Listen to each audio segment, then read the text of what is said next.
जय जय श्री चैतन्य जय नित्यानंदा। जय द्वैत चंद्र जय गौर भक्त वृंदा।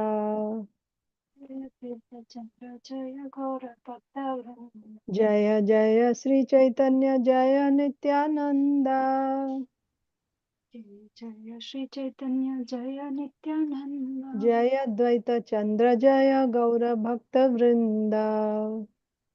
जय द्वैत चंद्र जय गौर भक्त वृंद। जय जय श्री चैतन्य जय नित्यानंदा। जय जय श्री चैतन्य जय नित्यानंद। जय द्वैत चंद्र जय गौर भक्त वृंदा। जय द्वैत चंद्र जय गौर भक्त वृंद। श्री चैतन्य चरितामृत की जय। श्रील कृष्णदास कविराज गोस्वामी की जय। श्रील प्रभुपाद की जय। समवेत गौर भक्त वृंद की जय। ओम अज्ञानतिमिरान्धस्य ज्ञानाञ्जनशलाकया चक्षुरुन्मीलितं येन तस्मै श्रीगुरवे नमः। श्रीचैतन्यमनोभीष्टं स्थापितं येन भूतले स्वयं रूपः कदा मह्यं ददाति स्वपदान्तिकम्।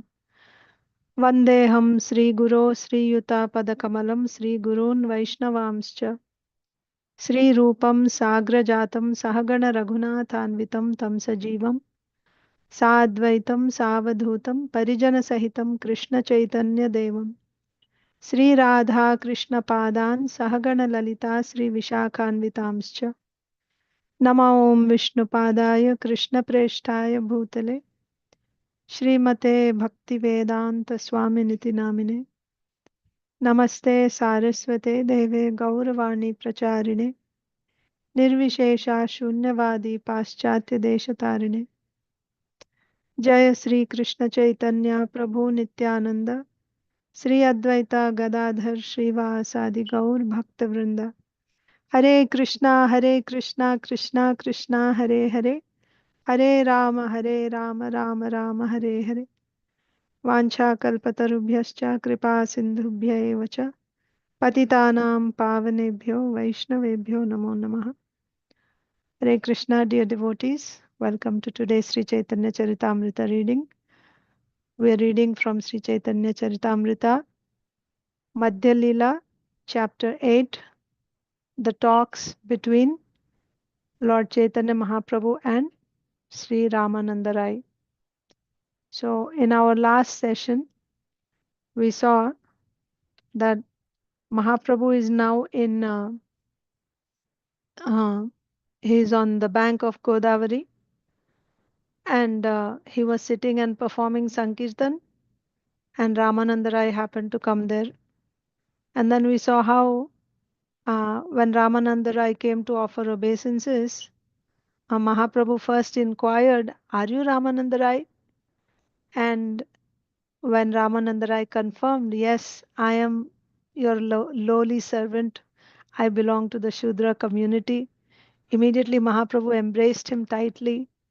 And then, being embraced by the Lord, both Ramananda Rai's and the Lord's natural love. This is the love between Krishna and Vishakha Gopi, and also the love between Srimati Radharani and Vishakha Gopi, that awakened, and they just went into ecstasy. Hmm? And in that ecstasy, their bodies were stunned, and there were tears flowing from their eyes. Their hairs were standing on end. They were shivering in the body. They were crying like that. And then in that condition, actually, they almost fainted. And then they fell to the ground in that condition, holding each other. Then Sri Chaitanya Mahaprabhu became aware, that he became conscious that these brahmanas who had accompanied Ramananda Rai were watching, and they were getting questions, doubts in their hearts. What is this sannyasi doing, embracing a Shudra, and why is he crying? And then what is this great learned Pandit, government official who is very grave? Why is he, acting like this, losing his calm, right? And crying and weeping. What is going on? So they started getting these questions.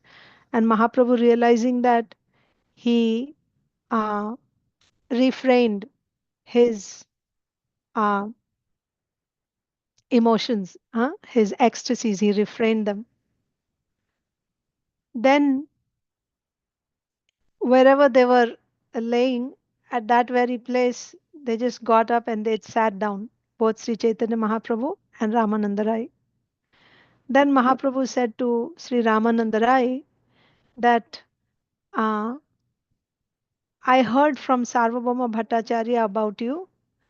He he made a great endeavor to convince me to come and meet you, right? He spoke of your good qualities,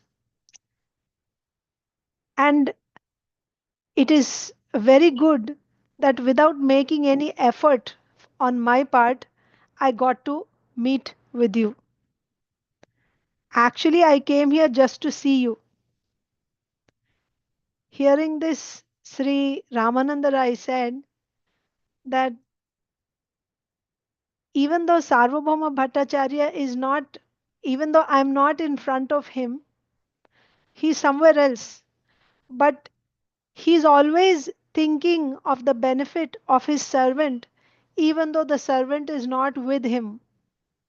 That means I am a servant of Sarvabhauma Bhattacharya, and because he considers me his servant, he is concerned about my well being, even though I am not with him, directly with him at this time. I am elsewhere, he's elsewhere, but still he's making arrangements for my well being because he considers me his servant. That means he's such a good master, like that. It is by his mercy only that I got to meet with you, because Sarvabhauma Bhattacharya, Chaitanya Mahaprabhu said that I heard about you from Sarvabhauma Bhattacharya and I came here simply to meet with you. Why I came to meet with you? Because I heard about you from Sarvabhauma Bhattacharya. That means by Sarvabhauma Bhattacharya's mercy, Ramananda is saying, I got the opportunity to see you. So, and because I got this opportunity to see you face to face, I consider today uh, that my life has become successful. And how did I get this? By the mercy of Sarvabhauma Bhattacharya. And then uh, Ramananda Rai went on to say, I can also see. First of all, what did he say? He appreciated. He appreciated Sarvabhauma Bhattacharya's mercy on Ramananda Rai. Second, he's saying, I am also seeing how you have bestowed your special mercy on Sarvabhauma. You, that means Sarvabhauma is so dear to you. From this incident, I also understand how you have bestowed your special mercy on Sarvabhauma Bhattacharya. What is the proof for that? That you have shown your special mercy to Sarvabhauma Bhattacharya? The proof is, even though I am an untouchable, I am a Shudra, still you have touched me. What to speak of touching me? You have embraced me, isn't it? So, I am the lowest, being a Shudra. You are the most exalted, right? The sannyasi.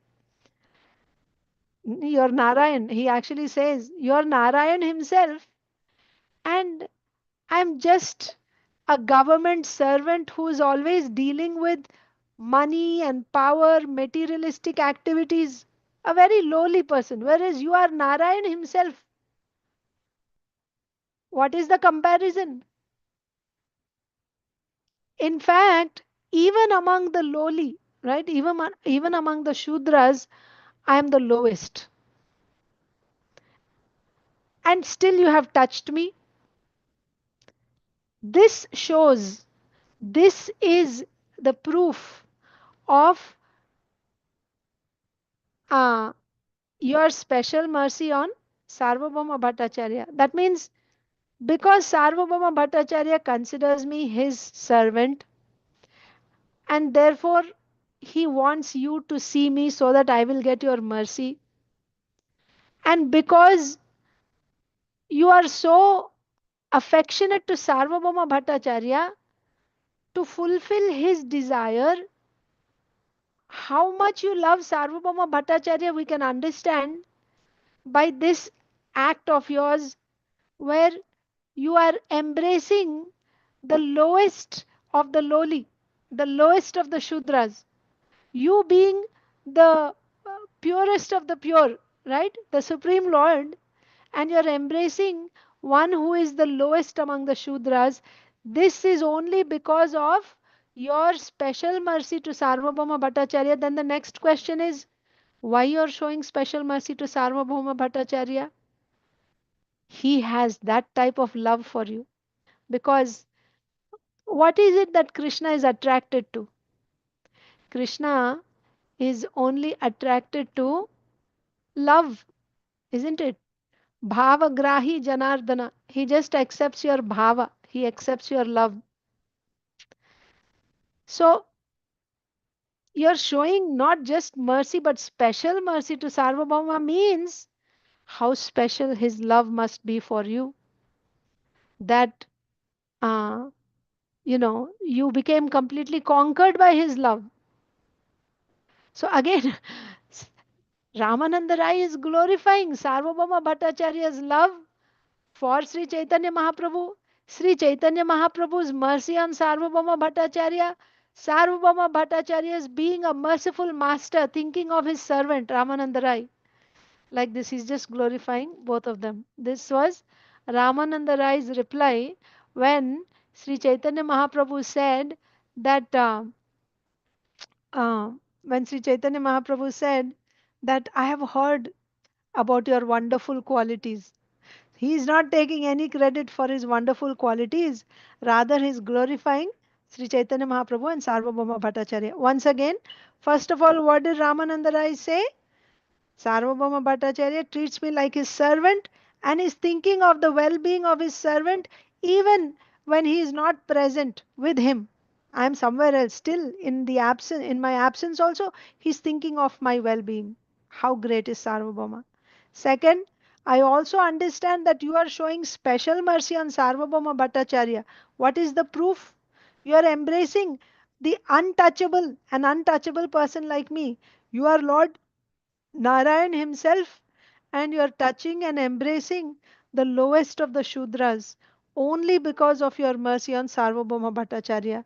And why you are showing this mercy to Sarvabhauma Bhattacharya? Because uh, his love is like that, right? His love for you, because of his love for you, you are conquered by his love. Therefore, you showed your special mercy on him. The proof of your special mercy on him is your touching me, an untouchable, like this. Then also, Ramananda Rai said, you do not fear Vedic injunctions. The Vedas enjoin that you should never associate with a Shudra, right?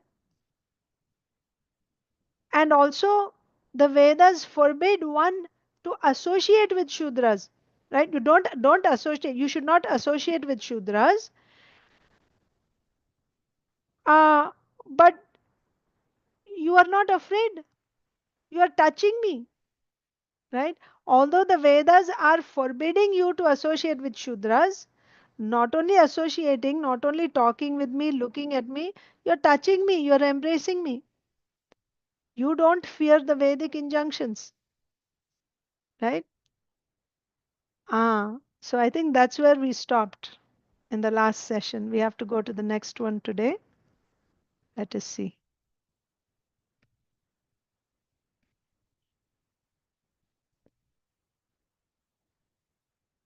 Mora sparshe na korile ghrina veda bhaya. Mora darshana toma vede nishedha. Darshan, yes.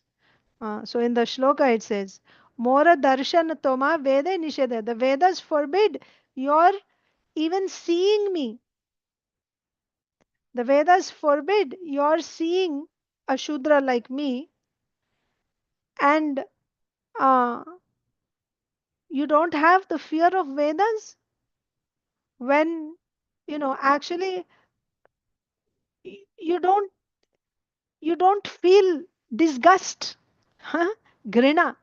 You don't feel disgust touching a, a low born person like me, an untouchable person like me.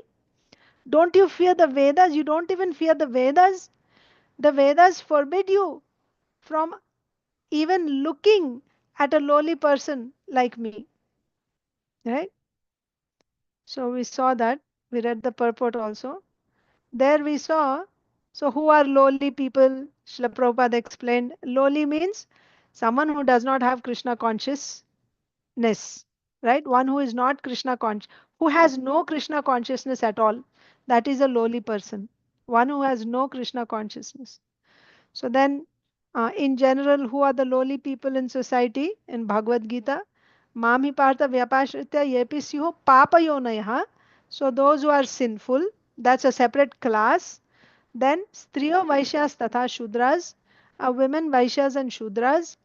Why lowly means in general? See, here it is also said the purpose of that verse of Bhagavad Gita is to say, even if you're born in a low birth, even if you have a low birth, if you surrender to Krishna, you become the most exalted. So here, when you say women or Shudras and Vaishyas, you are not counting devotees. Someone who has surrendered to the Lord, you're not counting them because they are devotees.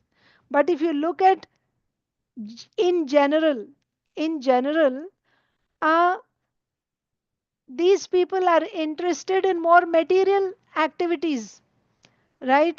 Wealth, family, things like that.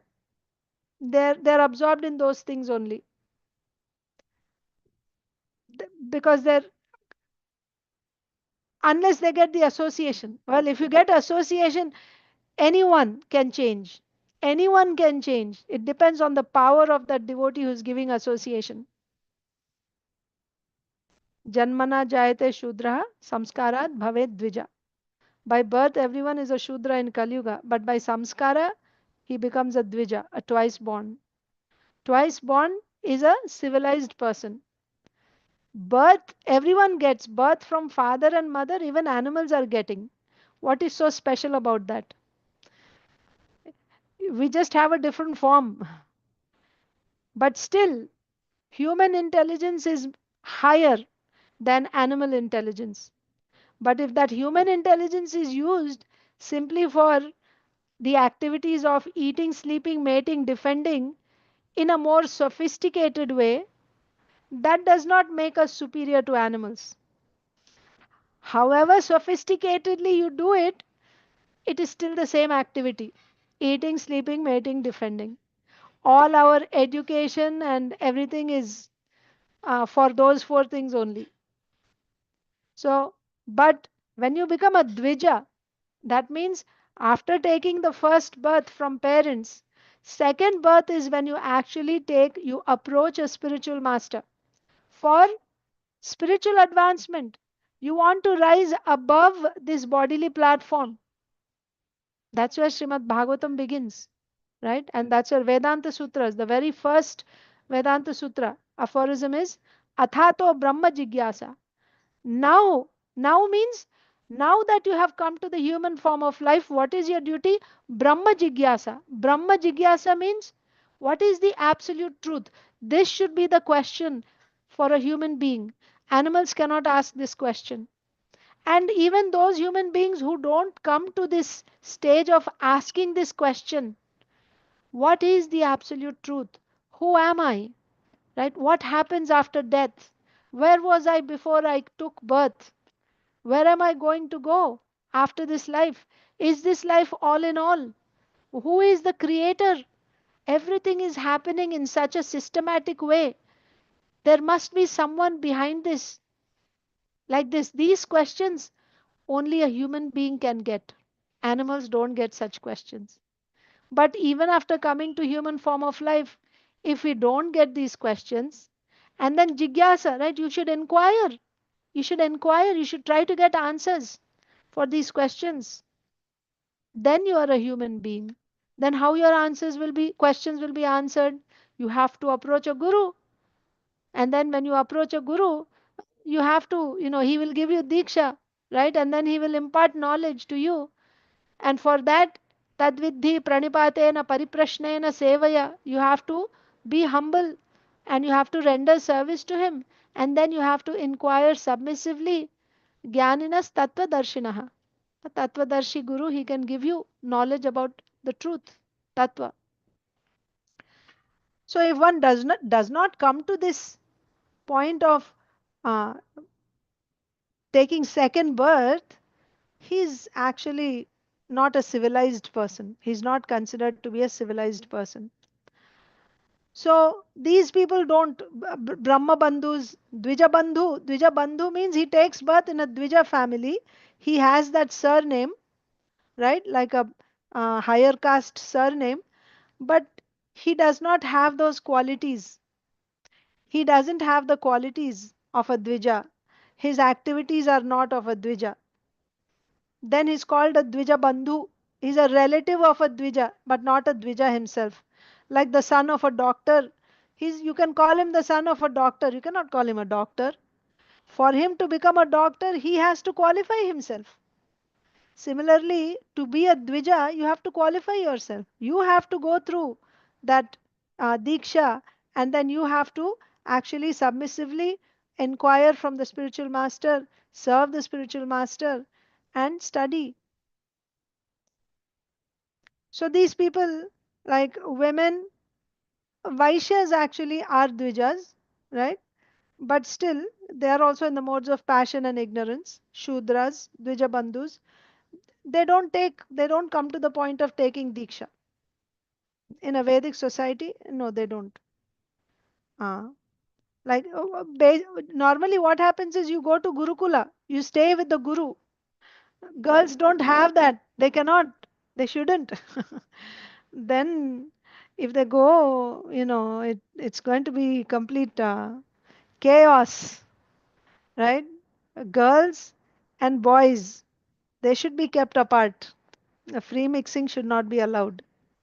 So, the whole idea of Gurukula is to maintain a sattvic environment where the senses are not exposed to allurement. Staying in such sattvic environment under the protection of Guru and studying in that environment, controlling the senses. Like this, the student for 25 years he stays at the Guru's ashram and he studies, practicing brahmacharya, strict brahmacharya. So if we send girls also to Gurukul, then what will happen? So therefore, girls don't go to Gurukul. Of course, that doesn't mean they don't get education. They do. But they are not sent to go and live in the ashram of Guru. No. Then how girls get educated? So the system is in this, wherever, like communities, all the Vaishyas live in a separate community, the Brahmanas live in their community, Kshatriyas in their community, like that. So in that particular community, for every street, there will be one elderly lady who teaches the girls, young girls, right? So they go to her house and she teaches them and they learn some things like that. Apart from learning from the mother and father, the girls also have such training. But not that they go to Gurukul. And where are usually Gurukuls, where are they situated? Outside the city. They are not inside the city. Because the senses should be kept under control for boys. It's required. Brahmacharya is essential. Controlling the senses is very essential. You know why? If you control the senses, you will be in the mode of goodness. When you are in the mode of goodness, when you hear from Shastra, you will be able to grasp the conclusion of the Shastra nicely. Whereas when you are in the modes of passion and ignorance, Even after hearing Shastra, you won't be able to grasp the meaning, the conclusion. Either it will repel, that means whatever you hear, it just bounces back, it doesn't sink inside, or you get some perverted meaning. Something is being said and you understand something else. This is the result of being under the influence of the modes of passion and ignorance. Therefore, it is very, very important. If you want to study Shastra, hear Shastra, it is important for one to be in the mode of goodness. So that's why Gurukuls are in a natural setting outside the city, right? In the forest somewhere. Always you will see Gurukuls are not in the village or inside the city, they're outside, separate. So that is essential. Sattvic environment is essential for one to grasp the meanings of scriptures. Okay, so, uh, so why we were discussing this? Because Mami Partha Vyapashritya Yepisyu Papayonoya is said, right? So those who are low born, they can also, if they take shelter of me, they can also get the highest uh, destination. Krishna is assuring. So is it for bhakti? For bhakti, you don't have any disadvantage. Birth is not a consideration to do bhakti. We have devotees from all types of backgrounds.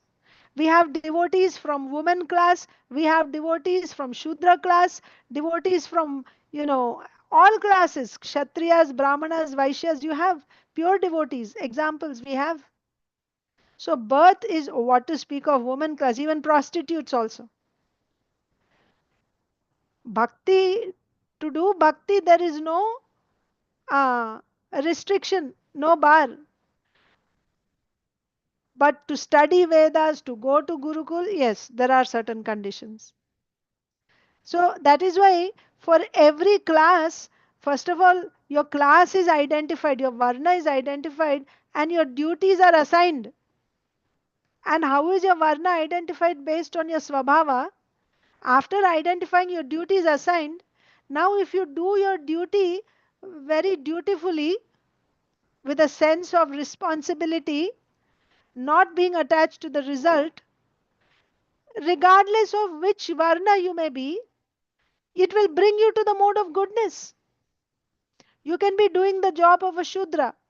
You can be doing the work of a woman, the duties assigned for a woman. But if you do your particular prescribed duties faithfully, the consciousness is important. What is the consciousness when you're doing your duty? Your consciousness is that ah, jnanam, gyayam, parigyata. Yes? So I am doing this work because by doing this work in the right consciousness is not being attached to the results of that duty. First thing, let's say, for example, because a woman's duty is she serves her husband, her in-laws, etc. So now it's not that by doing this, now they will be pleased with me and I will get nice jewelry and I'll get nice clothes or this and that, right? If a woman is thinking like that, then that's not right. Then what should be her consciousness? Her consciousness should be, this is my duty, right? I'm a daughter-in-law in this family. Then this is my duty. I must do my duty, like that. One thing, not being attached to the result. And second thing is tolerating happiness and distress that come in the course of performing your duty. It is after all material world. You cannot, you know, uh, even everything is favorable and you're acting in a nice way, then you're lucky. That's all. But in most cases, things are not going to be favorable all the time. There will be challenges, right? But the thing is, in spite of those challenges, you stick to your duty, tolerating. Matra sparshastu kaunteya shitoshna sukha dukkadaha agama paino anityas tam stitikshasva bharata. Tolerate them, but don't give up your duty. Continue your duty. So, with this consciousness, when one does his duty, regardless of which varna you may be, that adherence to your duty will lift you from the bodily platform, will raise you to the platform of realizing that I'm not this body.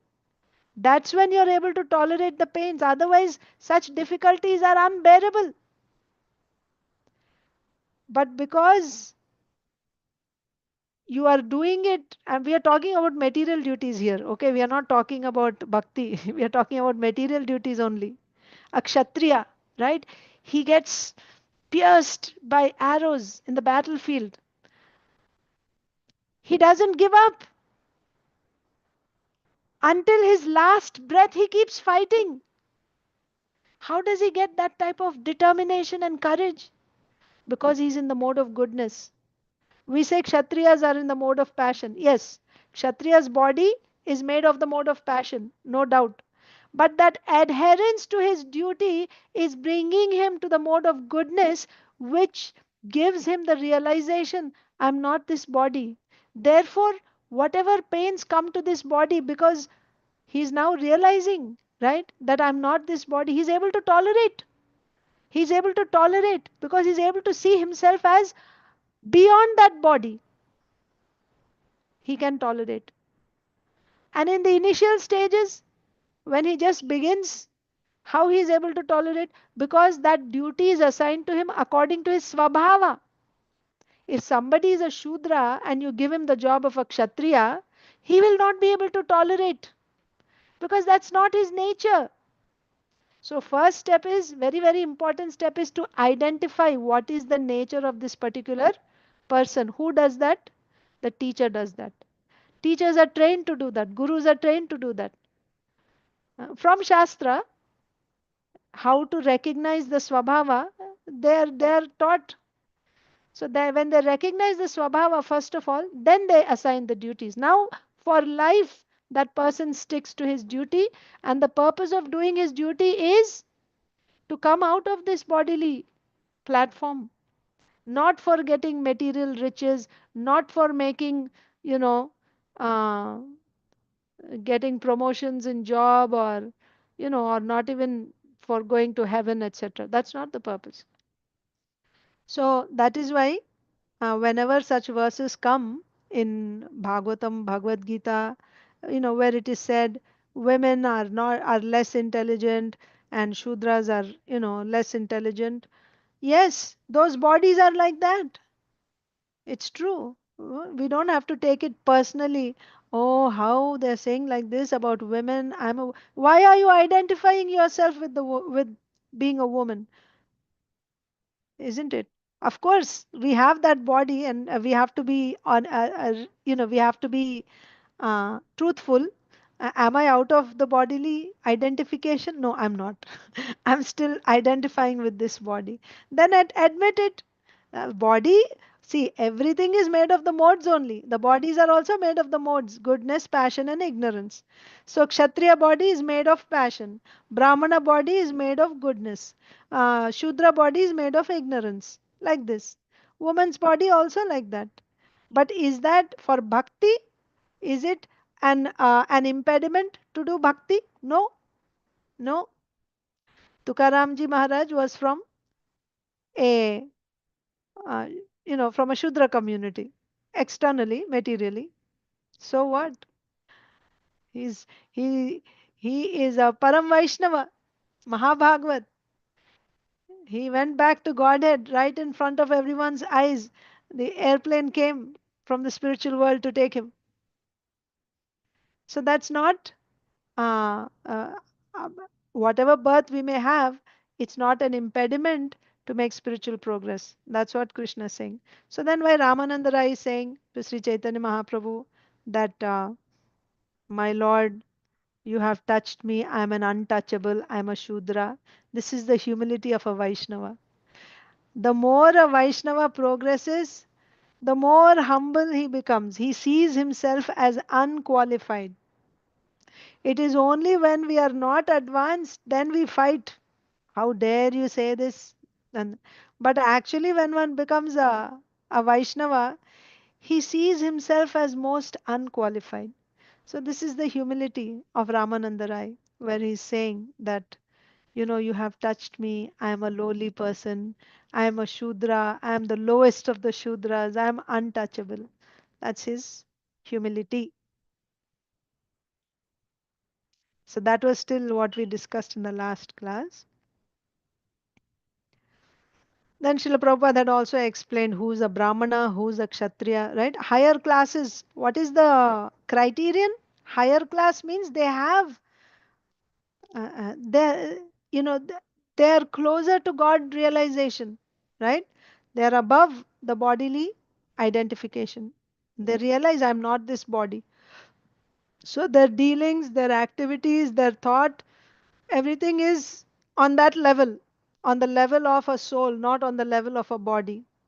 Whereas the lower castes like Shudras and Vaishyas, they're on the bodily platform. All their enjoyment is eat nicely, wear nice clothes and enjoy. That's all. That means on the bodily platform. Spiritually, they are not so advanced. That's the thing. So, so Srila Prabhupada is making the point here that it is because of Krishna consciousness. Whether one is advanced or not, how do you judge? Based on his Krishna consciousness. But if one is situated in the service of Lord in Krishna consciousness, then if he's a devotee, no more consideration of his body. Is he Shudra, Vaishya? No, it doesn't matter. It doesn't matter. That's the thing. In fact, it's an offense.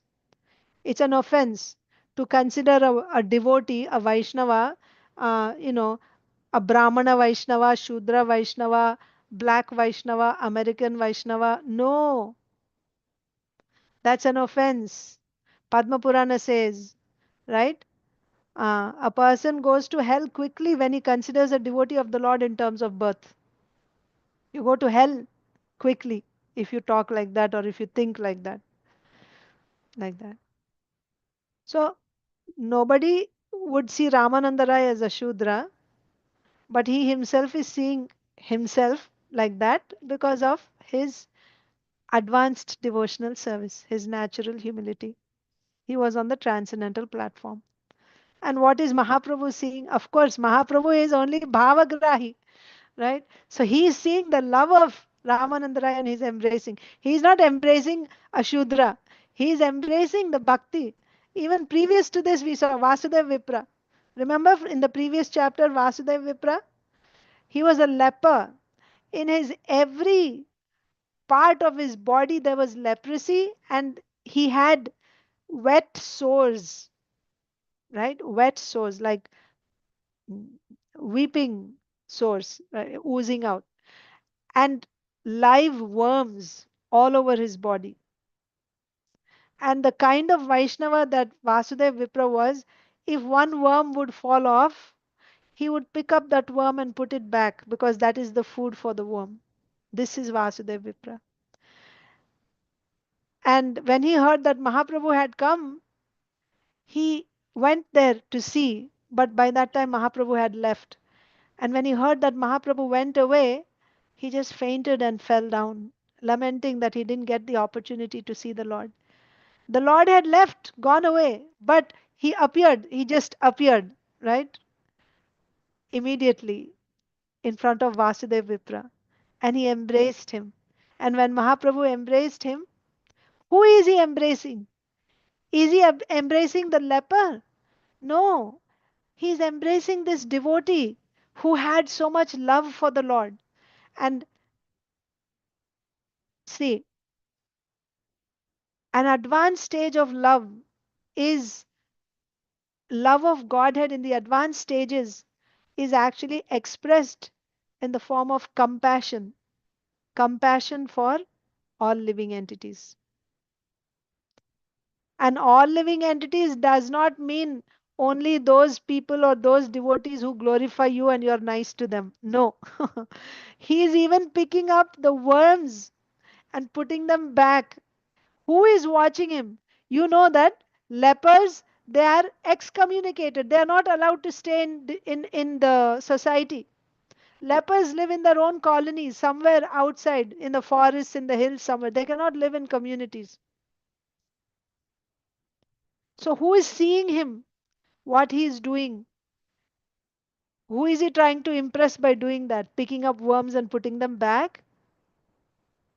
It's his compassion because of his advanced stage of devotional service, bhakti, because of his advanced stage of love of Godhead. So, when Sri Chaitanya Mahaprabhu he came back for him, he embraced him. Why? He's not embracing a leper, he's embracing a devotee who had so much love for him. And of course, after Mahaprabhu embraced his body, Vasudev Vipra's body transformed into the most beautiful, effulgent, right?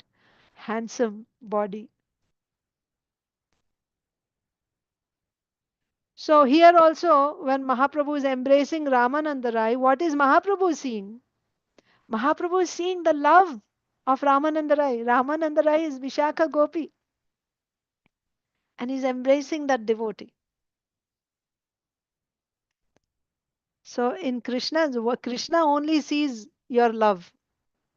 And you cannot impress Krishna by your material beauty, material education, material wealth. None of he's not seeing your body, and even your intelligence and everything is what? That's also your body, subtle body. He's not interested in that.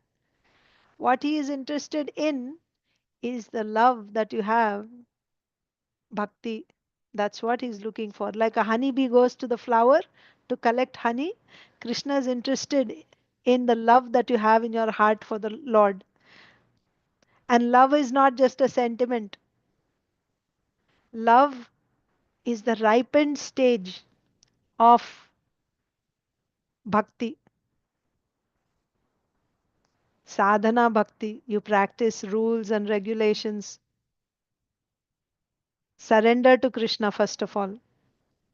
Then, following rules and regulations, you practice bhakti. Then, all your anarthas are removed. Then, you start getting a taste and you start getting attachment for the Lord. Then, rati is developed, bhava. Your relationship with the Lord is revealed. And ultimately, you get love of Godhead. That is compared to the ripened fruit which the Lord is interested in. So, he's interested in that love. He's interested in that love. That's what he's looking for. So, to say that, you know, so it does not matter to the Lord whether you are a Shudra or you are a leper or you are a woman or whoever you may be, your body may be. He's only concerned about your love. So many devotees, Mataji's devotees, right? You see Lord Jagannath's pastimes. So many Krishna's pastimes. So in bhakti, there's no bar. All that is required for you to begin pure devotional service is Dridha Shraddha. Dridha Shraddha means 100% firm faith that Krishna is only the supreme personality of Godhead, and my identity, my only identity is I'm his servant. That's all. I don't have any other identity. And how you'll get this faith? This faith won't just come by mental exercise. Oh, I heard today, so now I'm like this. No, because there are so many past impressions in our consciousness which make us identify ourselves with this body. And then there is attachments, isn't it? How to overcome all that? So you need the mercy of pure devotees.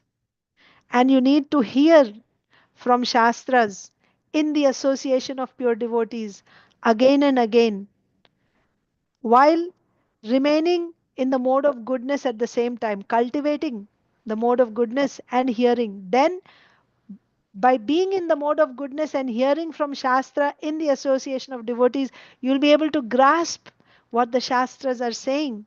And whatever doubts you have in your heart, right? Whatever uh, viparita bhavana, right? So samshaya, viparyaya, and tarka, three types of ayathartha jnanam that is there in your heart. Ayathartha jnanam means that which is not actual knowledge, right? You have something other than reality. You have those preconceived ideas in your consciousness. So all those must be removed, completely cleared. That's when you will get 100% faith, Dhrida Shraddha. And when you get Dhrida Shraddha, you will immediately surrender to Krishna. Then you say, yes, I'm already surrendered to Krishna. Then the symptoms of surrender are Anukulyasya sankalpaha, Pratikulyasya varjanam. Anukulyasya sankalpaha means whatever is favorable to devotional service, you accept it. Whether it is pleasing to you or not, whether it is easy or difficult, it does not matter. This is favorable to devotional service, you will accept it. Anukulyasya sankalpa. Pratikulyasya varjanam. That which is unfavorable, you will give up. Somebody may be your best friend before, but that person is actually uh, uh, having a bad influence on your bhakti. You're not able to progress in bhakti. You're getting influenced by that person and going away from bhakti. What should you do? You should not associate. This is called pratikulyasya varjanam. Give up. Or you're addicted to drinking tea and coffee. But we are not supposed to drink tea and coffee. Give up. This is called pratikulyasya varjanam. Rakshishyati iti vishwasa. Rakshishyati iti vishwasa means ah, you are always, you're convinced that my only protector is Krishna. He will protect me. When does this show? Like whenever there is a difficult situation in life, let's say you are, I'm just giving an example. Let's say you're about to, meet an accident. You are in the car and your car is just about to crash into something. Or any type of difficulty. Who is the first person that you're going to remember at that time? If you are a surrendered soul, you will remember the Supreme Lord. Not only will you remember the Supreme Lord, you will completely depend on him. Like Draupadi, when Dushasan was pulling her sari. Initially, she tried to help herself. She tried to call to her husbands. She was holding on to her sari. But finally, she realized nobody can save me now. This Dushasan, in each of his arms, he had the strength of 10,000 elephants. That means both arms, he had 20,000 elephants' strength. And he's pulling her sari. She's a woman. How much can she save herself from his hands? She just raised both her hands in surrender. And she said, Govinda, you are my savior. That means, matlab, at this stage, if Krishna saves me, I'm protected. If Krishna does not save me, then what can I do? I don't have anyone. That means my only protector is He. If He saves me, I'm saved. If He does not save me, what can I do? I'm in His hands. This is Rakshishyati iti Vishvasa. Goptritve Varanam. Also, Goptritve Varanam is the, there are 6 angas of Sharanagati. One is called Angi and the remaining are called Angas. Angi, Angi means like Avatari and Avataras. Okay, Avatari is that person from whom all the Avataras are coming. That is Avatari. And sometimes Avatari is also counted in Avataras. Like in the third chapter of first canto, we count all the Avataras. In that list, Krishna is also there. That's why at the end of the list, uh, Suta Goswami says that of all the avatars listed, Krishnastu Bhagavan Swayam. But Krishna is Swayam Bhagavan. All ete chamsa kala pumsa. Pumsa means Purusha avatar. All the others are avatars coming from Purusha avatar. But Krishna He is not coming from Purusha avatar. Krishna is Swayam Bhagavan. So that Krishna is called Avatari, or you can say Angi. Whereas all others are coming from him, they are Angas, or you can say Avataras. Similarly, here also, this, what do you say, Sharanagati, there are 6 limbs. So this fourth one, Goptrutve Varanam, that is Angi. That means this will be there in the remaining 5. This is the platform for all the others. This quality will be there in everything. It is because of this quality the others are also manifesting. So what is Goptritve Varanam? Goptritve Varanam means accepting Krishna as my only master, my only husband. Krishna is my master. And you are completely chaste. He'll protect me. If he protects me, I'm safe. So you may ask, what's the difference between Rakshishyati iti Vishwasa and Goptritva Varanam? Rakshishyati iti Vishwasa comes out especially when you are in a difficult situation. Goptritva Varanam means at all times. Rakshishyati, when you are in a difficult situation, you're you're not looking to anyone else. You're not looking at your husband. You're not looking at your bank balance. You're not looking at the government. No, you're only looking at Krishna. Rakshishyati iti Vishwasa. This is a sign of Sharanagati. Goptritve Varana means at all times. He is my only master. He is my, he provides for me. He will feed me. He, whatever, right? He is my everything. And he is my protector also. Goptritve Varanam. Atma Nikshepaha and Karpanyam. Atma Nikshepaha. Hmm. So, Atma Nikshepaha means again, Mare Krishna Rakhe Krishna Mare ke. Right? You've given everything to him. Nothing is yours. That means you have taken a vow. For example, this hand, sometimes devotees do this.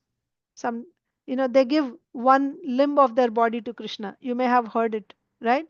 That means they give their right hand. That means now this right hand won't be used for anything except for serving Krishna. I won't use this for anything. With this hand I'm giving to Krishna now. This hand will only serve Krishna.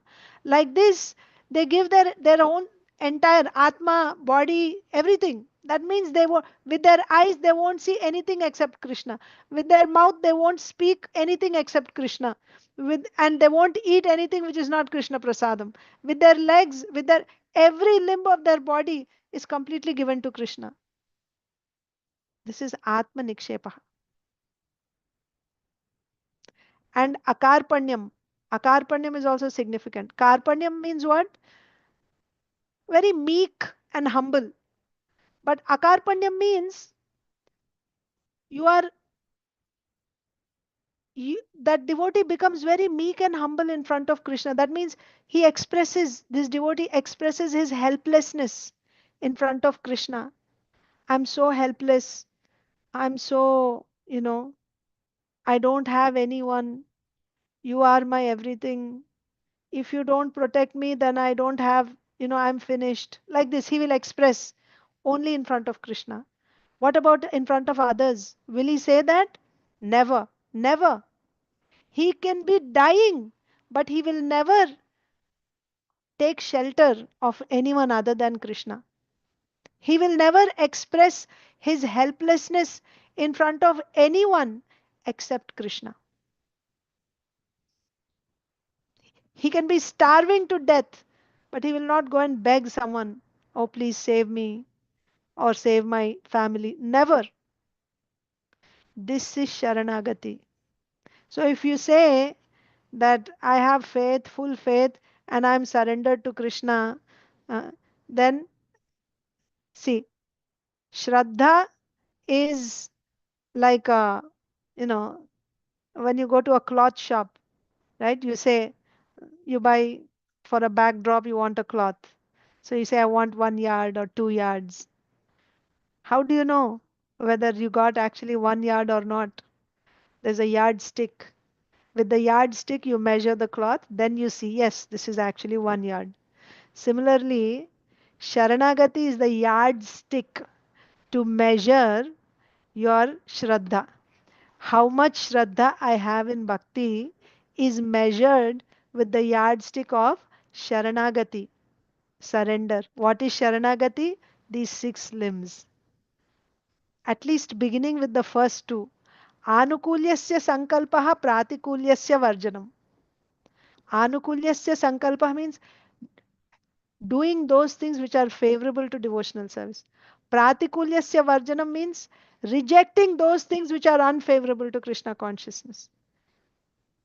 Even if you have come to that, that means, yes, now you are beginning to surrender to Krishna. Like that.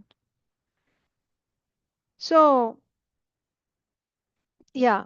So if anyone is able to surrender like this, it doesn't matter. Women can surrender, Shudras can surrender, Vaishyas can surrender, Dvijabandhus also can surrender. If you are able to surrender, all you need is you need the association. You need the association and mercy of pure devotees. And how does the mercy come? Mercy is not just that go and say, please give me mercy, please put your hand on my head. They can mercy is given. You cannot demand and take. Mercy is given. When they want to give, they will give. And how they will give, it can come in so many ways. Sometimes in some people's cases, they come and embrace that person or bless or give them a garland. And in other people's cases, they chastise, they correct, and that way they're giving mercy. The curse also. Narad Muni cursed Nalakuvara and Manigriva. That was Narad Muni's mercy. The result of that mercy is they got darshan of Krishna. They got audience of Krishna. They talked to Krishna. So mercy, you need mercy of pure devotees. And their mercy, how their mercy comes, they give instructions. Srila Prabhupada is giving instructions in his purports, in his lectures, isn't it? So for us to accept that mercy, we have to be in the mode of goodness. Then we can accept it. Otherwise, it's like if you're not in the mode of goodness, you don't have a proper container to hold that mercy. Your container is filled with holes. Mercy is being poured and it's trickling out, falling away. You're not able to contain that mercy. And you're not moving towards Sharanagati. So, this is the science of bhakti. Hmm? So, what we are doing is we are trying to understand the science of bhakti. Now we are understanding. Of course, the wonderful thing with bhakti is even when you are trying to understand and hear Shastra, that is also bhakti. It's giving you Shraddha, and at the same time, that activity itself is bhakti. When you hear Bhagavad Gita, Bhagavatam, Chaitanya Charitamrita, that hearing and trying to understand is itself bhakti. Plus, by hearing, you are actually building your Shraddha in bhakti, in Krishna, so that you can come to the point of surrendering. Once you surrender, Sarva Dharman Parityajya, Mamekam Sharanam Raja. Sarva Dharman Parityajya, that's what it means. Now my only identity is I am Krishna's servant. For how long? Just when I am in front of the deity? No. 24 by 7. That's your consciousness. And then when I'm a devotee of Krishna, what will I do? Shravanam, Kirtanam, Vishnu Smaranam, Pada Sevanam, Archanam, Vandanam, Dasyam, Sakhyam, Atmanivedanam. 24 hours. So that's our aspiration. We want to get there. So now you tell me, is it a common thing to find a pure devotee? Very rare, very rare.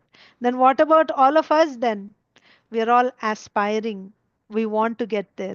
We are aspiring to be pure devotees. Uh, and then what is the path? As it is described here. We want to come to the point of surrender. For surrender, we have to have full faith. For faith, we have to get mercy from pure devotees and we should hear from Shastras, Bhakti Shastras, Bhagavad Gita, Srimad Bhagavatam, Chaitanya Charitamrita. Let us at least cover one shloka today. I hope you don't mind, although it's not correct on my part. We had already covered this shloka, but I just felt like speaking on it. Okay. Tomara kripaya tomaya koraya nindya karma. Sakshat Ishvara tumi ke jane tomara marma. Who's speaking? Ramananda is speaking to Chaitanya Mahaprabhu. What is he saying? Tomara kripaya tomaya koraya nindya karma. Tomara kripaya tomaya koraya nindya karma. Your mercy has made you do these lowly activities. What is the lowly activity that Chaitanya Mahaprabhu did? He embraced a Shudra. Ramananda Rai is saying, again, this is the humility of Ramananda Rai. Tomara kripaya tomaya koraya nindya karma. Your mercy, your kripa has made you do such a, uh, you know, unbecoming activity. What is that? Embracing a Shudra. Sakshat Ishvara tumi ke jane tomara marma. You are directly the supreme controller. Who knows, who can understand uh, your marma, secret? So that means who can understand you? You're not, you're achintya, right? You cannot understand. So, ke jane tomara marma. Your marma means your purpose. Okay, who can understand why you do what you do? Who can understand? So, tomara kripaya tomaya koraya nindya karma sakshat ishvara tumi ke jane tomara marma. You are the supreme personality of Godhead Himself. Therefore, no one can understand your purpose. By your mercy, you are touching me, although this is not sanctioned by the Vedas. Right? So, he said in the previous verse, you are not afraid of the Vedas. The Vedas are forbidding you from touching a Shudra, from looking, from seeing an untouchable like me. What to speak of seeing? You are embracing me. You are not afraid of the Vedas. Then why you are acting like this? Sakshat Ishvara to me.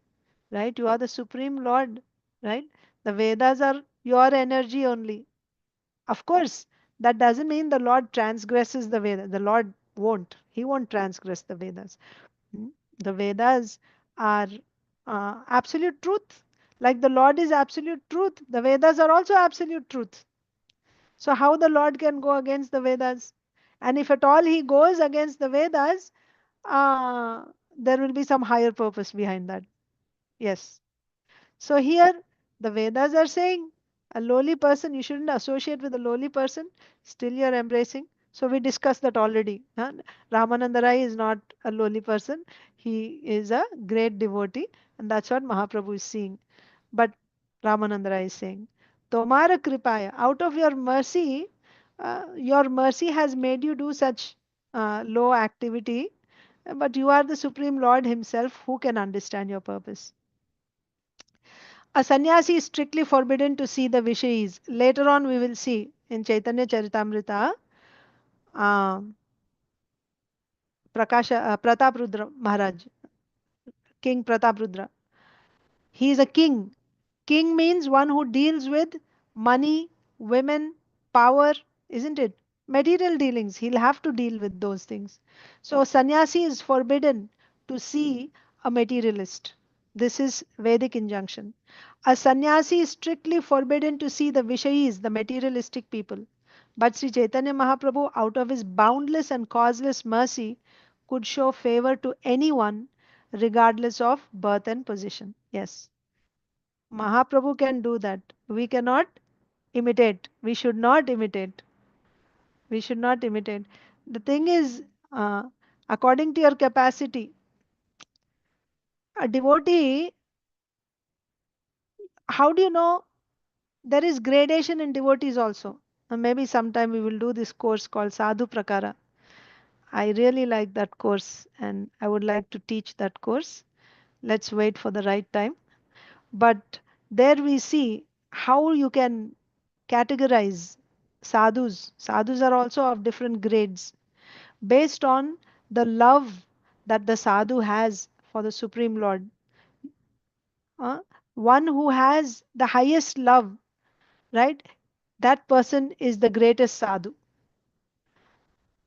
Now, depending on his love, on his potency, he has so much power. So, a very powerful sadhu, he can remove all the obstacles, however great the obstacles may be, of the person that he wants to give mercy to. He can have even very severe offenses. That sadhu can remove those offenses and make that person take to devotional service. That's what happened when Srila Prabhupada came, right? But that cannot be imitated. Now, if you want to give mercy to somebody, you should have that power, that love. Then, by your power, you can make that person also take to Krishna consciousness. But if you don't have that power and if you imitate, what will happen? Just like the sun is so powerful, the sun will soak up water even from filthy places. Is the sun contaminated? No. Rather, the sun purifies the contaminated place. This is the position of powerful persons. Now, seeing the sun, if I think I will also imitate. If I drink that contaminated water, what will happen to me? I will fall sick, and that place also won't be purified. So, therefore, we should not imitate great persons. We should act according to our position. We have to be truthful, like that. But sadhus, I'm saying, sadhus, Chaitanya Mahaprabhu, who's Chaitanya Mahaprabhu? The Supreme Personality of Godhead. And in the role of a devotee, what type of a devotee? He is Srimati Radharani, the topmost. So, yes, a Mahaprabhu, he can do anything and no problem. But we shouldn't imitate that. So, with that, we will end today. Sorry for going over time. Actually, I should not be doing this, but I'll try to keep time in future. Thank you so much. Yes, Parima No, Mataji. Mataji, it's very wonderful. Sorry. Uh-huh. Mataji, we love your class, so never be worried about going over time. Actually, it is like it's very very sweet that we have more time. Like we would love to have your association longer. Mataji, just repeating what you said. Yeah. Mataji, the difference between Gotrutve Varnam and what's the other term? Because I'm really trying to memorize. Yes, Rakshishyati iti Vishwasaha. You want me to write it Rakshishyati. down? Will that help? Yes, Mataji. Okay, I let will me write. copy paste it and Yes, I can keep revising. yes. Rakshisyati iti Vishwasa and Gotrutva Varnam. Gotrutva Varnam is at all times Krishna is my master and I am surrendered to him. And Rakshisyati iti Vishwasa is He's when my protector. he's my protector, but only and when I'm in difficult times, right? It comes out. It That's comes when you out. Okay. notice it. Yeah. Okay. It's there in you, but it is seen. When do you actually see it? When you see it when there is a difficult time, that's when it comes out. You see that you don't look to anyone else except Krishna as your protector. And other one is what? Karpanya. Before that is Atma Nikshepaha. Atma Nikshepa is what? That Uh, means you've given everything to Everything, yes, Krishna. Right. for Now he's, Krishna. yeah. Okay. And what is Karpanya? Karpanya means becoming very meek and Very humble, meek, yeah, but but you not before others, but before Krishna only. only, yes. So Okay. akarpanyam, it is said, akarpanyam means you don't become meek and humble in front of others. And Hmm. karpanyam means you become extremely meek and humble in front of Krishna. Hmm. So, yeah, I'm writing Sharanagati.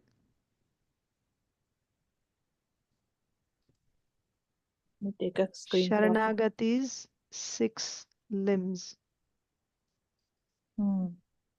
So, first one is Anukulyasya Sankalpaha. Hmm. Hmm. Hmm. Hmm.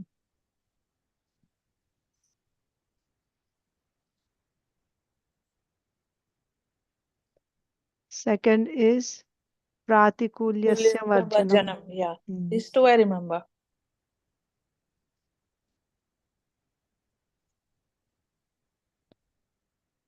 Third one, Rakshishyati iti Vishwasaha. Hmm. Rakshishyati iti Vishwasaha. Fourth one, Goptritve Varanam.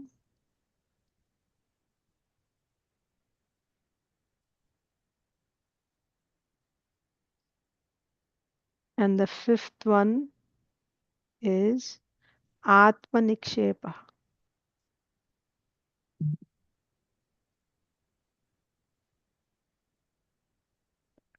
And the last one is Karpanyam or Akarpanyam.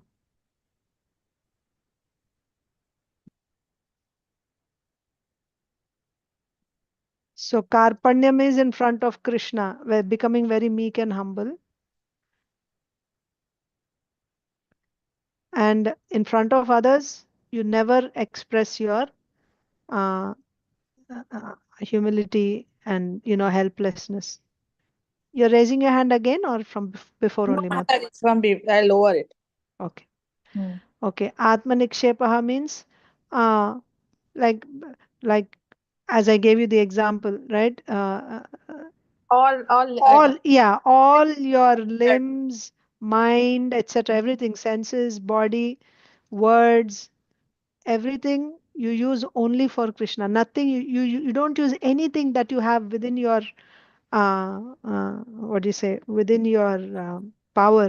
You don't use anything for anything other than devotional service to Krishna. Everything is Krishna's now, like that. All your limbs, words, body Okay. are offered 100% for Krishna's service. Mm-hmm.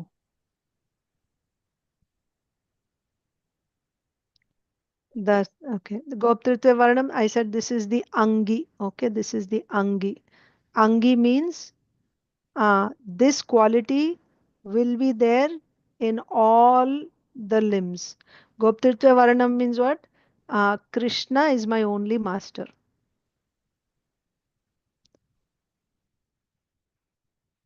He's my only master. So he's my protector, he's my provider, he's everything to me. So this one will be there in first one, it will be there in second, third, in fifth, sixth, in everything you'll find this Goptritya Varanam. This is the Angi. And the others you said, Rakshishyati means he's my protector.